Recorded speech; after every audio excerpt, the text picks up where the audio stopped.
नमस्कार. Doctor Shri the Deshmukh यांचा पंचदशी भावदर्शन हा ग्रंथ आपण वाचत आहोत. तत्वविवेक हे प्रकरण 1 आज आपण वाचायला घेतो आहोत. तत् म्हणजे ते, तत् अधिक त्व म्हणजे तत्व, तत्व म्हणजे तेपणा, तेचा अध्यात्मविद्येत ब्रह्म असा अर्थ होतो.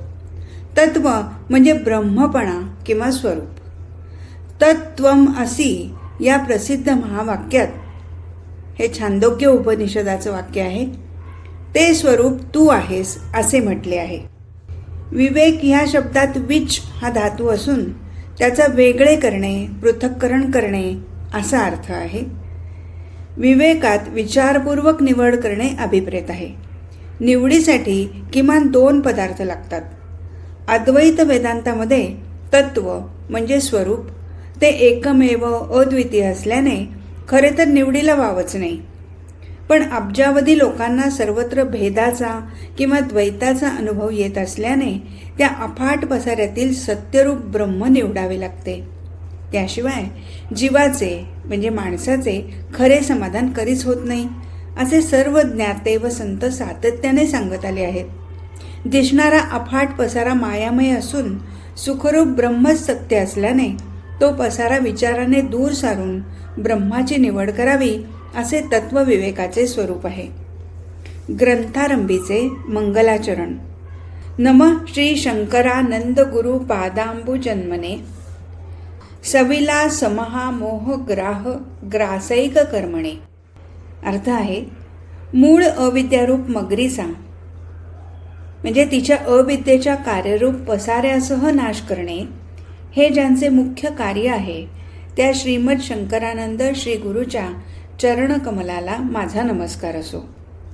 ब्रह्मरूप श्री गुरुच्या उल्लेखाने वस्तुनिर्देश व प्रत्यक्ष नमस्काराने नमस्क्रिया असे मंगलाचे दोन्ही प्रकार इथे साधले आहेत. वस्तू म्हणजे ब्रह्म. हाती घेतलेले ग्रंथरचनेचे कार्य निर्विघ्नपणे पार पडावे यासाठी सुरुवातीला मंगलाचरण करण्याची जाणत्यांची जुनी परंपरा आहे. नंतरही ग्रंथाचे शिष्य परंपरेने अध्ययन चालू राहावे हाही मंगलाचरणाचा हेतू आहे.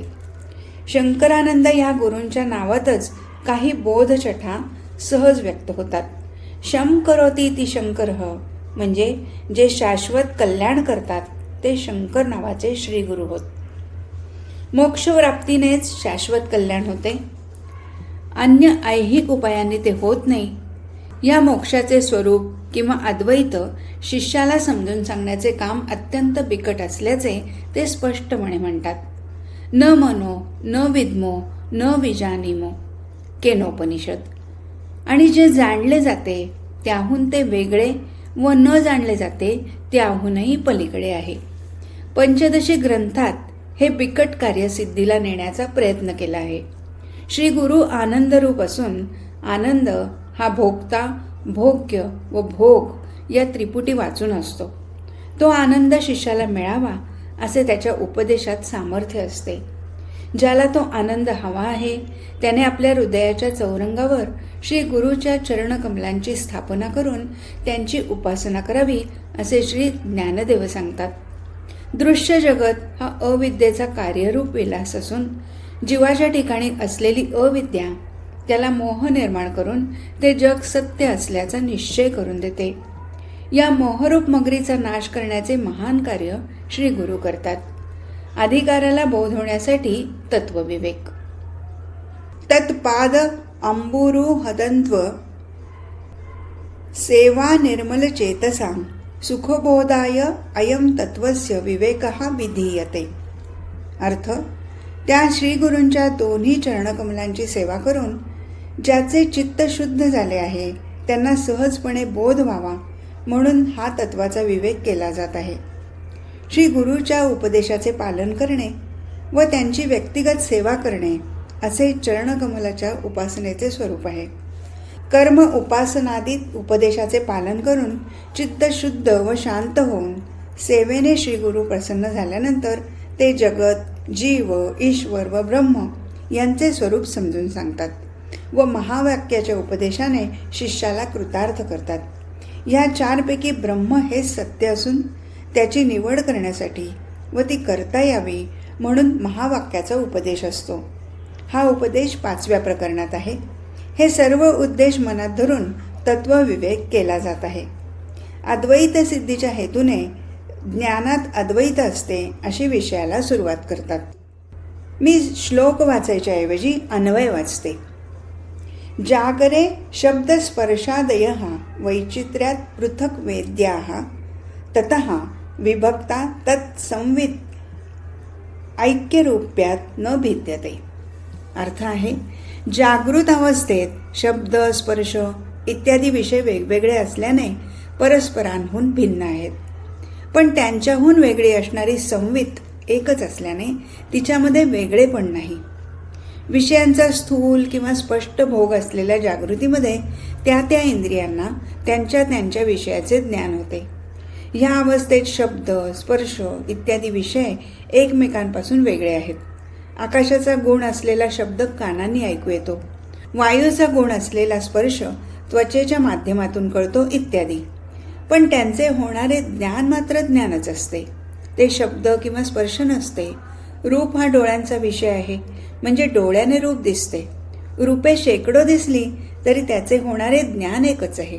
त्याचप्रमाणे सर्व विषय वेगवेगळे असले तरी त्यांचे ज्ञान या पातळीवर एकच आहे. शांतपणे विचार केल्यावर हे पटते. स्वप्नातही असेच असते. 4था श्लोक. तथा स्वप्ने वेद्यम तु अत्र न स्थिरम जागरे स्थिरम अतः तद्भेदः तयोः एकरूपा संवित न भिद्यते. अर्थ आहे, स्वप्नात असेच असते, पण तेथे ज्ञानाचा विषय अस्थिर असतो, जागृतीत तो स्थिर असतो. म्हणून या 2 अवस्था वेगळ्या आहेत, पण त्या अवस्थातील ज्ञान म्हणजे संवित एकच असते. स्वप्न या जीवाच्या अवस्थेमध्ये तो जीव पुरीतत नाडीत प्रवेश करून जागृतावस्थेतील वासनामुळे निर्माण झालेल्या मनोमय विषयांचा सूक्ष्म भोग घेतो. स्वप्नातील विषयही जागृतीतील विषयाप्रमाणेच परस्परापासून भिन्न असून त्यांचे होणारे ज्ञान मात्र एकच आहे.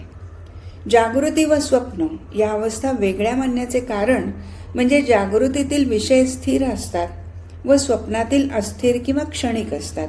उदाहरणार्थ, जागृतीतील शरीरे, घरे, वस्तू इत्यादी रोज त्याच दिसतात, पण स्वप्नातील पदार्थ मात्र तेवढ्यापुरतेच दिसतात. पुन्हा पाहू म्हटले तर दिसत नाहीत. पण ह्या अवस्था भिन्न वाटल्या तरी त्यातील ज्ञान एकच आहे. जागृती व स्वप्नातील ज्ञान सुषुप्तीतही असते व ते तेच व एकच असते. पण हे समजण्यासाठी प्रथम सुषुप्तीत ज्ञान असते असे सिद्ध झाले पाहिजे. त्यासाठी पुढचा श्लोक. सुप्तोस्ति तस्य सोषुप्तत मोबोधः स्मृतिः भवेत् सा च अवबुद्ध विषया अवबुद्धम तत्तमः तदा. अर्थ, झोपून जाग आलेल्याला झोपेतील अज्ञानाचे होणारे ज्ञान हे स्मृतिरूप आहे. पूर्वीचा संस्कार म्हणजे अनुभव असल्याशिवाय स्मृती होत नाही. म्हणून झोपेतील अज्ञानाचा संस्कार उमटला असला पाहिजे. गाढ झोपेत सर्व इंद्रिये व अंतःकरण आपापल्या कारणात लीन होऊन राहतात. प्राण तेवढे त्यांचे काम करीत असतात. चिदाभास कुटस्थ चैतन्यात लीन होतो. असे असले तरी झोपेतून जागे झालेला असे म्हणतो की एवढा वेळ गाढ झोपलो होतो, मला काही कळले नाही. ही भाषाच अनुभवाची आठवण सांगणारी आहे. पण अनुभवासाठी इंद्रिये व विषय यांचा प्रत्यक्ष संबंध यावा लागतो. तो तर गाढ झोपेत मुळीच येत नाही. शिवाय मला गाढ झोप लागली, मला खूप बरे वाटले अशा सुखाच्या अनुभवाची आठवणही सांगितली जाते. आठवण तर अनुभवांचा संस्कार झाल्याशिवाय होत नाही. याचा अर्थच असा की गाढ झोपेतही संस्कार घेणारी सूक्ष्म अज्ञात अंतःकरण वृत्ती जागी असते.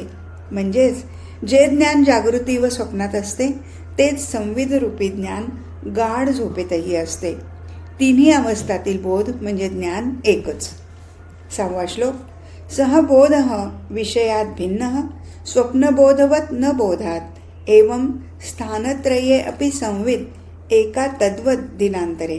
अर्थ आहे, तो बोध त्याच्या विषयाहून वेगळा आहे, पण स्वप्नातील बोधाप्रमाणेच बोधाहून भिन्न नाही.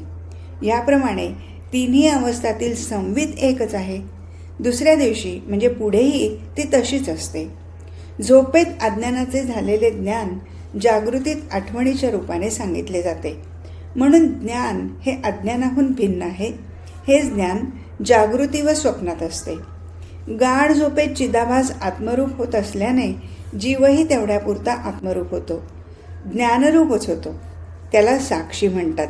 झोपेबद्दल श्री ज्ञानदेव म्हणतात, साचची पुढती वीरा, जरी न येता स्वप्न जागरा, तरी ब्रह्मभावो साचोकारा म्हणे येता. हे आत्मरूप ज्ञान तिन्ही अवस्थात एकच आहे, म्हणून तेथेही संवित भिन्न नाही. त्याचप्रमाणे कोणत्याही दिवशी ज्ञान तेच आहे. दिवस बदलला तरी ज्ञानात फरक पडत नाही. संवित अनंत काळपर्यंत एकच आहे. 7वा श्लोक. अनेकदा गतागामीषु मासाब्द युगकल्पेषु संवित एका, अतः न उदेती न अस्तमेती एषा स्वयंप्रभा. अर्थ. त्याचप्रमाणे भूतकाळ व भविष्यकाळातील महिने, वर्षे, युगे, कल्प यात ज्ञान एकच आहे. संवित एकमेव असून तिला जन्म नाही व म्हणून नाशही नाही. ती स्वयंप्रकाश आहे. संवित आपली आपण ज्ञानरूप आहे. ती एकमेव, नित्य, सत्य, अनादी, अनंत व आद्य आहे. ती सोडून इतर सर्व साधी, शांत इत्यादी आहे, म्हणजेच माईक आहे. ज्ञानरूप संवितचे ज्ञान होण्यासाठी दुसऱ्या कोणाची आवश्यकता नाही व तसे कोणी असणे शक्यही नाही. ज्याप्रमाणे दिव्याला जाणण्यासाठी दुसऱ्या दिव्याची गरज नाही, त्याप्रमाणे निरपेक्ष व्यापक संवित जाणण्यासाठी ज्ञानाच्या साधनांची गरज नाही. स्वयंप्रकाश शब्दाची व्याख्याच ही आहे. संवित सतत अपरोक्ष म्हणजे प्रत्यक्ष म्हणजे अनुभवरूप आहे. न्यायमतातील प्रत्यक्षादी 4 म्हणजे नैयायिक हे प्रत्यक्ष, अनुमान, शब्द व उपमान अशी 4च प्रमाणे मानतात. प्रमाणातील प्रत्यक्ष म्हणजे अपरोक्ष ज्ञान हे ज्ञानेंद्रियाने कळणारे व प्रमेय रूप असून त्याची प्रमात्याला प्रमा होते. म्हणजे प्रमेय किंवा ज्ञेय प्रमात्याला म्हणजे ज्ञात्याला प्रमाणांनी म्हणजे डोळे इत्यादी प्रत्यक्ष व दूरत्वाने, ते मी असे नव्हे तर वेगळेपणाने कळते. म्हणजे प्रमाज्ञान हे पदार्थ जसा असेल तसेच म्हणजे यथार्थ असते आणि होते. संवित अनुभवरूप आहे, म्हणून अपरोक्ष असून शास्त्रात तिला कितीतरी नावे वापरली आहेत. हे सर्व पर्यायवाचक शब्द आहेत. उदाहरणार्थ चित, चिती, भा, भान, प्रकाश, बोध, मिती, स्फूर्ती, साक्षीज्ञान इत्यादी. संवित आत्मा आहे. श्लोक 8वा. इयम आत्मा यतः परप प्रेमास्पंदम परानंदः मान भुवम हि भूयासम इति आत्मनि प्रेम ईक्षते. अर्थ. ही संवित आत्मा आहे. ज्या अर्थी त्याविषयी अत्यंत प्रेम वाटते त्या अर्थी तो परमानंद रूप आहे. कारण मी नसावे अशी स्वतःविषयी कधीच भावना होत नाही. उलट सतत असावेच अशा रीतीने त्याच्या प्रेमाचा अनुभव येतो. जीवाला आत्म्याविषयी प्रेम वाटते. या वाक्यातच जीव व आत्मा वेगळे आहेत असे वाटते. पण हे वाक्य अध्यारोपातील आहे. 5 कोशांच्या उपाधीत अडकलेल्या जीवाला समजावून सांगण्याची ही रीत आहे. पंचकोशाची उपाधी दूर सारून त्यांच्या प्रकाशकाचे ज्ञान होताच मूळचा प्रकाशक असलेला जीव पुन्हा जणू तोच होतो. म्हणून संवितच आत्मा आहे असे म्हटले आहे. ज्या पंचकोशाशी जीवाचे तादात्म्य असते ते देहातील असल्याने व देह, देश, काल व वस्तूने मर्यादित असल्याने खरे तर त्यांच्याविषयी प्रेम वाटू नये. युद्धही भूमा तत्सुखम म्हणजे जे व्यापक असते ते सुखरूप असते, जे मर्यादित असते ते दुःखरूप असते. म्हणून देहाविषयी प्रेम वाटू नये. पण तसे होत नाही. देहाविषयीच प्रेम वाटते. ते व्यापक आत्म्याचेच नकळत प्रेम देहाविषयी वाटते. प्राग, प्रध्वंस व अन्योन्य असे अभाव देहाला असल्याने तो अनित्य असतो. उदाहरणार्थ देह पूर्वी नव्हता, हा झाला प्राक अभाव. त्याचा नाश होतो, हा झाला प्रध्वंस अभाव. व एक देह असतो तेथे दुसरा नसतो, म्हणजे अनोन्य भाव. अशा वस्तूंविषयी प्रेम वाटणे शक्य नाही. म्हणून आत्माच नकळत प्रेमाचा विषय आहे. आत्मा अविनाशी असल्याने कोणाला स्वतःचा नाश व्हावा असे वाटत नाही.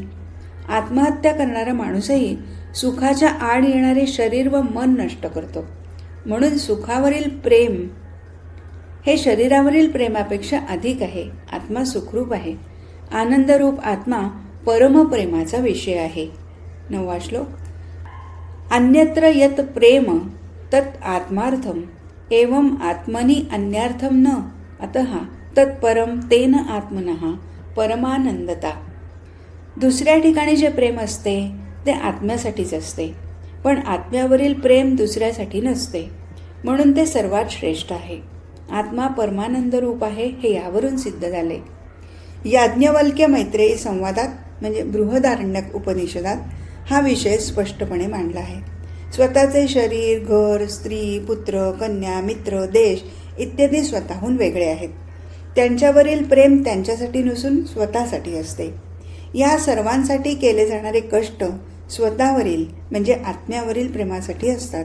उदाहरणार्थ पुत्र किंवा कन्येसाठी कष्ट केल्याने कर्तव्यपूर्तीचे सुख, समाजात त्यामुळे होणाऱ्या कौतुकाचे सुख, त्यांच्याकडून संभावणाऱ्या आगामी मदतीच्या कल्पनेचे सुख इत्यादी सर्व स्वतःसाठीच असतात. आबरू जाण्याच्या शक्यतेचे दुःख नको म्हणून आत्महत्या स्वतःसाठीच केली जाते. नवविवाहित दाम्पत्याला मूल हवे असते ते त्या मुलासाठी नको असून स्वतःसाठी हवे असते. आई बाळाला वात्सल्याने सांभाळते ते सांभाळणे किंवा कुंतीने कर्णाला सोडले त्याप्रमाणे सोडून देणे तेही स्वतःसाठीच असते. बहीण म्हणे दादा दादा जव तेजीमध्ये धंदा. तुकाराम महाराज. परोपकार करणारे त्यातून मिळणाऱ्या सुखासाठीच तो करतात इत्यादी इत्यादी. एकूण 10वा श्लोक. इत्थम आत्मा सच्चित परानंद युक्त्या तथाविधम परम ब्रह्म श्रुत्यंतेषु तयोः न ऐक्यम उपदिश्यते.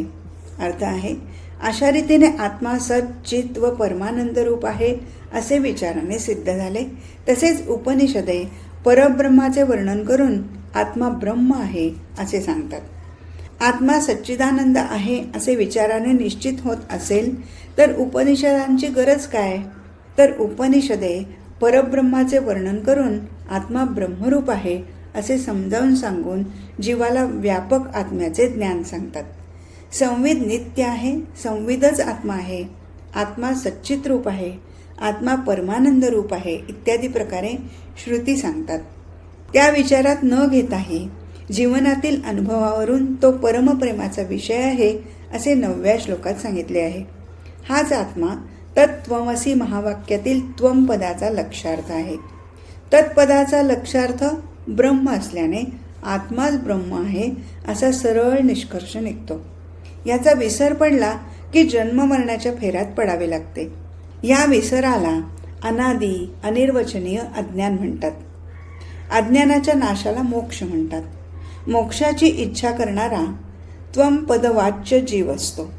त्याने तत्पदवाच्य ईश्वराच्या आज्ञा पाळून व त्याची उपासना करून तत्पदलक्ष ब्रह्माशी ऐक्य साधायचे असते. आत्म्याचे सामान्य व विशेष ज्ञान. श्लोक 11. अभाने न परम प्रेम भानेन विषये स्पृहा अतः असौ आत्मानः परमानंदता भाने अपि अभाता.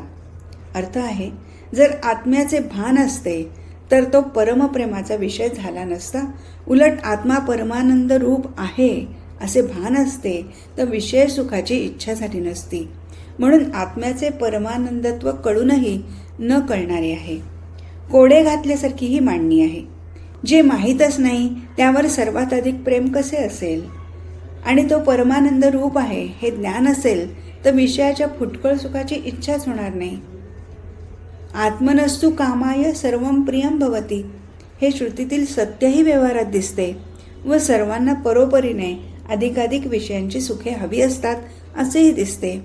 या विरोधाचे समाधान असे की आत्म्याचे सामान्य ज्ञान अहम रूपाने सर्वांना असते, पण त्याचे विशेष ज्ञान नसते. सामान्य ज्ञान असेपर्यंत सुखाची साधने म्हणजे विषय हवेसे वाटतात. विशेष ज्ञानाने अखंड व निर्विषय सुख मिळाले असता सुखाची साधने नकोशी होतात. म्हणून परमानंदत्व कळून न कळणारे आहे असे म्हटले. कळून म्हणजे सामान्यत्वाने कळणारे व न कळणारे म्हणजे विशेषत्वाने न कळणारे. सामान्य व विशेषाचे उदाहरण. 12वा श्लोक. अध्येतृ वर्ग मध्यस्थ पुत्राध्ययन शब्दवत भाने अपि अभानम भानस्य प्रतिबंधेन युज्यते. वर्गात अध्ययन करीत असलेल्या पुत्राच्या शब्दाप्रमाणे आनंदाचे भान असूनही ते नसते. भानाला अडथळा असल्याने भान असूनही अभान असू शकते. वेदाध्ययन चालू असलेल्या 25 विद्यार्थी असलेल्या वर्गात आचार्यांचा मुलगाही अध्ययन करत असतो.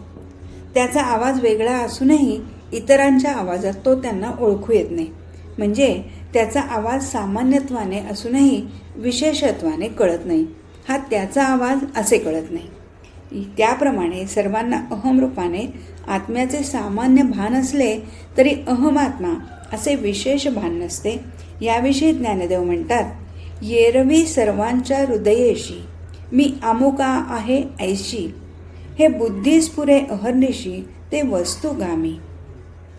ज्ञानेश्वरी 15वा अध्याय. सर्वांना मीची अखंड जाणीव असते हे झालं सामान्य भान. पण ते स्फुरण हे आत्म्यामुळे आहे.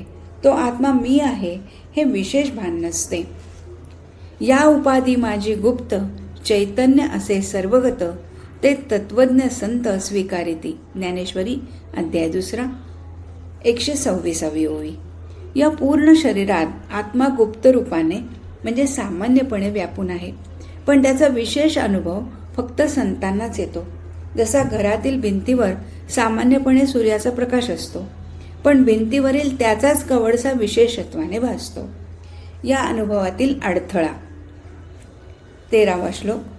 अस्ति भाती इति व्यवहार्य वस्तुनी प्रतिबंधः तम निरस्य तस्य विरुद्धस्य उत्पादनम उच्यते. अर्थ. आहे व कळते असे होण्यास योग्य असलेली वस्तू ही नाही व असती तर कळली असती अशी होणे हेच अडथळ्याचे लक्षण आहे. याला उदाहरण शिंपलीऐवजी चांदी वाटणे. येथे शिंपली नाही व असली तर कळली असती असे वाटते. ज्या अर्थी असा भ्रम होतो त्या अर्थी तो भ्रम निर्माण करणारी शक्ती असली पाहिजे असा तर्क करता येतो. सामान्य मी म्हणजे जीवभाव असलेला मी हा चांदीप्रमाणे असून आत्मरूप मी हा शिंपलीप्रमाणे आहे. माया नावाच्या शक्तीमुळे असा भ्रम होतो. शाळेतील वर्गाचे उदाहरण व आत्म्याचे अज्ञान. 14वा श्लोक. समानाभिहारः पुत्रध्व निश्रुतौ तस्य हेतुः अनादिही अविद्या एव इह व्यामोहैक निबंधनम. अर्थ आहे, सर्व मुलांचे एकदम पाठ म्हणणे हे पुत्राचा आवाज ऐकू न येण्याचे कारण आहे. परमानंद रूप आत्म्याचे विशेष ज्ञान न होण्याचे अनादि अविद्या हे कारण आहे. अविद्या अनादि व कल्पनारूप असल्याने ती कशी झाली, कोणी केली, केव्हापासून आहे, कशी आहे इत्यादी प्रश्न व त्यांची उत्तरे निरर्थक आहेत. ज्या अर्थी ते ज्ञानाने निवृत्त होते त्या अर्थी ती उत्पन्न होऊन ज्ञान होईपर्यंत राहत असली पाहिजे. ज्याला ज्ञान झाले त्याचीच अविद्या जाते की सर्वांचीच जाते? तिला कोणी उत्पन्न केली? ती जर असेल तर जशी आली तशी जाईलही. तिला जर रूप नसेल तर हे हजारो रूपांनी भरलेले जग तिच्यापासून कसे होईल? या प्रश्नांची व शंकांची उत्तरे मानवी बुद्धीच्या पलीकडची असल्याने त्यासंबंधी वेदांतशास्त्र सांगते ते श्रद्धेने स्वीकारण्यात मुमुक्षूचे शाश्वत कल्याण आहे. अज्ञान म्हणजे ज्ञान नसणे असा अर्थ नसून ते ज्ञानविरोधी म्हणजे ज्ञान होताच नष्ट होणारे आहे असा त्याचा अर्थ आहे. म्हणून व्यामोह नष्ट होताच अविद्या जाऊन ज्ञान होते. मायेच्या स्वरूपाबद्दल श्री एकनाथ महाराज म्हणतात, माया म्हणावी येणे भावे, जे मी कदा विद्यमान नव्हे, या लागी अविद्या येणे नावे, वेदानुभवे गर्जती शास्त्रे. ऐसे नसतेची नाथिले, साचाचे परी नांदविले, एकी अनेकत्व दाविले, एकपण संचले न मोडता. या अविद्येचे मूळ प्रकृती आहे. आज इथेच थांबू. हरिओम तत्सत.